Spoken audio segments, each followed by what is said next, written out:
Qurbani Eid special আলু দিয়ে গরুর মাংস রান্না করে আপনাদের সঙ্গে শেয়ার করব। আশা করছি এই ভিডিওটি আপনাদের কাছে অনেক ভালো লাগবে। হ্যালো এভরিওয়ান, আসসালামু আলাইকুম। কেমন আছেন সবাই? আই হোপ সবাই ভালো আছেন, সুস্থ আছেন। আলহামদুলিল্লাহ, আমরাও সবাই ভালো আছি। You are simple lifestyle YouTube channel থেকে আমি উম্মে রুমান নতুন একটি ভিডিও নিয়ে আপনাদের মাঝে উপস্থাপন করেছি। এই ভিডিওর কোনো অংশে আপনাদের কাছে ভালো লাগলে ভিডিওটিতে একটি লাইক দিয়ে দেবেন।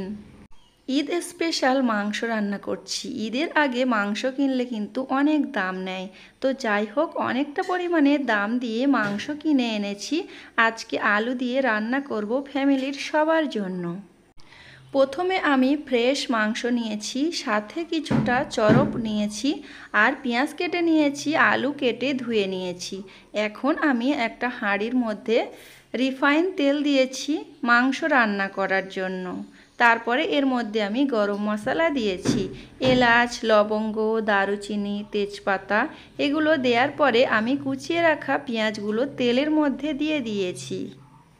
পেঁয়াজগুলো দেওয়ার পরে আমি কিছুটা মতো ভেজে নেব, মানে একটু কালারফুল করে পেঁয়াজটা আমি ভেজে নেব। তারপরে আমি একে একে সব রকম মশলা দিয়ে দেব। এখানে দেখতে পাচ্ছেন পেঁয়াজগুলো হালকা ভাজা হয়ে গিয়েছে।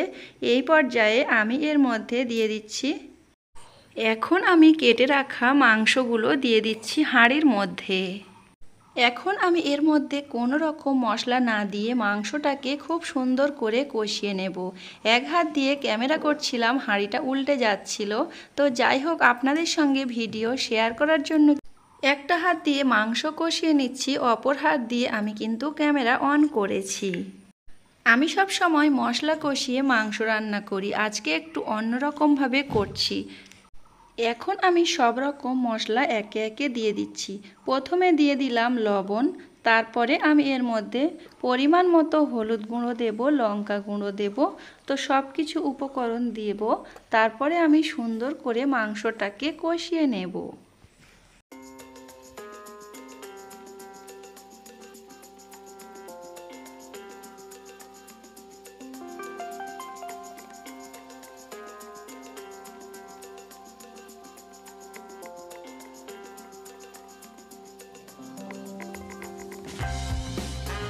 আগে থেকে আমি অনেকগুলো আদা রসুন পেস্ট করে নিয়েছিলাম মাংস রান্না করার জন্য।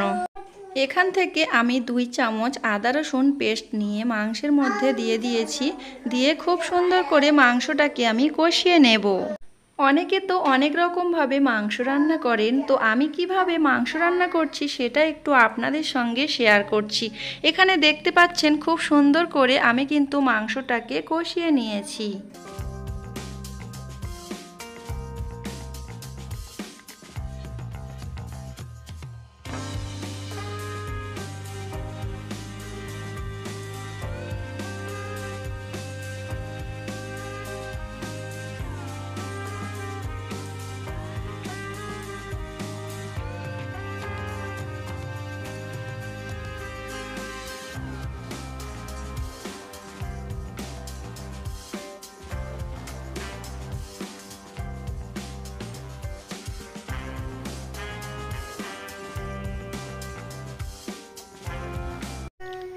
মাংসটাকে অনেক সময় ধরে কষিয়ে এখন আমি এর মধ্যে গরম পানি দিয়ে সুন্দর করে মাংসটা প্রথমে সিদ্ধ করে নেব। তারপরে আমি কিন্তু এর মধ্যে আলু দেব।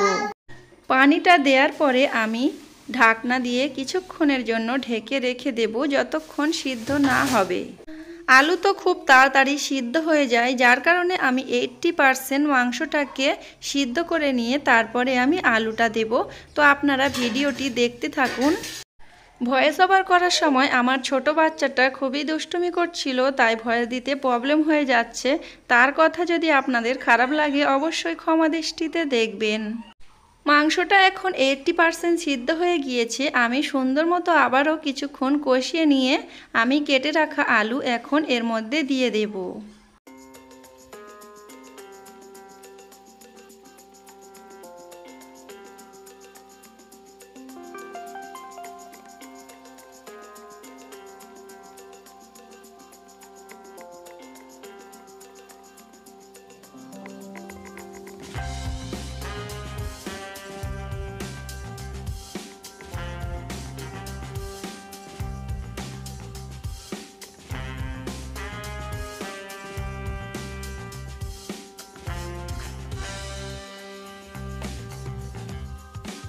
কষানো মাংসর মধ্যে আলুটা দিয়ে আমি সুন্দর মতো কষিয়ে নেব।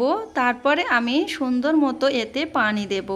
তো আজকে যারা আমার চ্যানেলে প্রথম ভিজিট করেছেন, আমার ভিডিও প্রথমবারের মতো দেখছেন, চাইলে আমার চ্যানেলটিতে সাবস্ক্রাইব করে আমার ইউটিউব চ্যানেলের সাথেই থাকতে পারেন। বর্তমানে আমি গ্রামের বাড়িতে আছি। গ্রামের সুন্দর সুন্দর ব্লগ আপনাদের মাঝে শেয়ার করব। আশা করছি ওই ব্লগগুলো আপনাদের কাছে অনেক অনেক ভালো লাগবে।